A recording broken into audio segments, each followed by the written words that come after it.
The lack of masculine men has skyrocketed in the last couple of years, which is due to the decreasing levels of testosterone. Studies have shown that men in rural areas aged 70 have the same testosterone levels as 17-year-olds.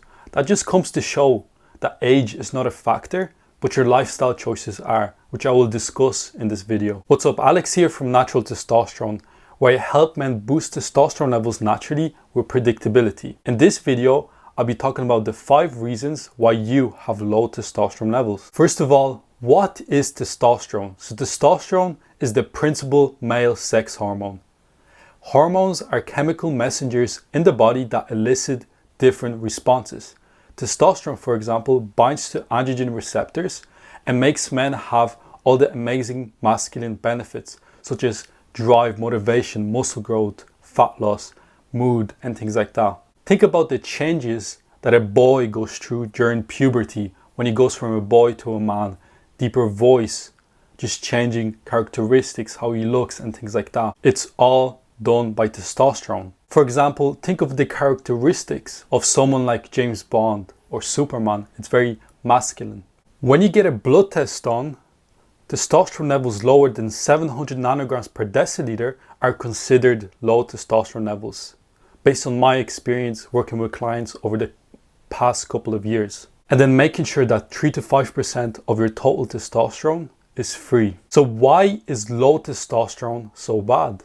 Besides all the amazing benefits of high testosterone that each man strives for to get a competitive advantage, testosterone is responsible for the boring aspects of your life that no guy really talks about and wants to know, such as your heart health, your blood flow, your cardiovascular health, your metabolic rate, and things like that. If you have low testosterone levels, it can be very detrimental to your health. So here are the 5 reasons why you are experiencing low testosterone levels. So number 1, you're eating in a caloric deficit. When you're eating in a caloric deficit, you're consuming less calories than your body needs on a daily basis. Guess what that leads to? You're consuming less calories, but you're consuming less micronutrients, which leads to micronutrient deficiencies, which then leads to lower testosterone levels, and so on. So when you do eat in a caloric deficit, make sure you're supplementing with micronutrients to make up for the fact that you're eating less food. So most of the time why guys are experiencing hunger is not because of the calories that you're consuming less of, it's because of the actual nutrient that your body needs to function in an abundant state. When you're eating in a caloric deficit, your body thinks you're in a state of stress. So your body is going to shut down all the abundant aspects of your life, like energy, creativity, sex drive, and things like that. It's only going to focus on keeping you alive. That's why a lot of guys experience things like hair loss, less nail growth, less muscle growth, less fat loss, lower metabolic rate. That's all because of a state of scarcity. The last thing your body wants to do when you're not eating food is give you all these amazing benefits. All your body cares about is keeping you alive. Number 2, eating polyunsaturated fats. Poly meaning many. Polyunsaturated fats have many bonds, weak bonds, which basically means when they come to contact with things like light and heat, they will break and oxidize and cause oxidative stress. Think about the things that do have high polyunsaturated fats, such as fish oils. So fish live in cold climates, and that fat does not oxidize because they're living in cold water. But guess what happens when we consume them, having a temperature of 36.4 to 37 degrees Celsius? When you consume these things oxidize and cause oxidative stress and then lower testosterone levels. So make sure you avoid them. Number 3, eating soy. So soy specifically is high in phytoestrogens, which mimic the hormone estrogen in your body. And estrogen has the ability to convert your hard-earned testosterone into estrogen. And guess what? It's just this big negative feedback loop. So make sure you're avoiding soy products. Number 4, endocrine disruptors. So endocrine disruptors such as BPAs, chemicals, all these things can mimic things like estrogen, just like soy, and it can bind to these receptors in your body and cause gyno, lower testosterone levels. Things like fluoride, for instance. When you consume a lot of fluoride, it replaces iodine in your thyroid, leading to a lower metabolic rate, lower metabolism, and then lower testosterone levels.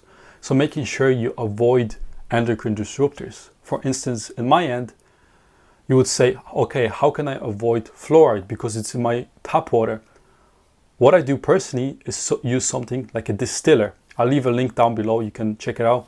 And I'm not sponsored or anything, I just use it on a daily basis. So what it basically does, you have one chamber with water, so you pour the tap water, and it goes to a second water, so the water evaporates, and it goes to a different container. So it's just pure water, so you need to remineralize it. And what's left there is all the other stuff that's left. I'll pop a picture of how disgusting it is what you're consuming on a daily basis.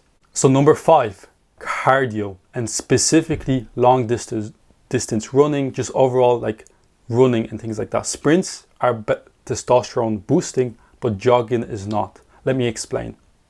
When you're jogging and things like that, you're teaching your body to preserve energy to sustain you for a long period of time.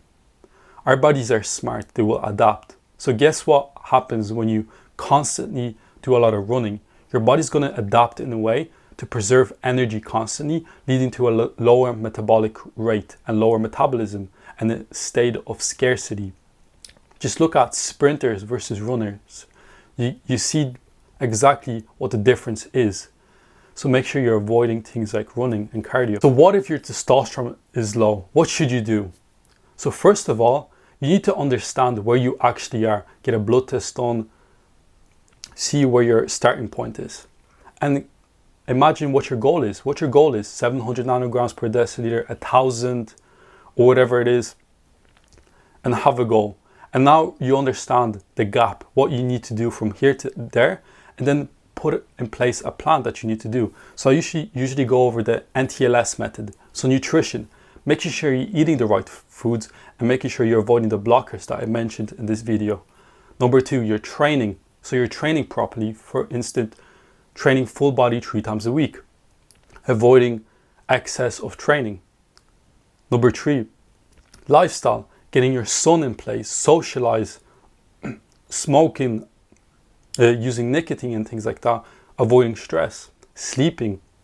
And lastly, using intelligent supplementation to fix micronutrient deficiencies. That being said, hopefully this video helped you.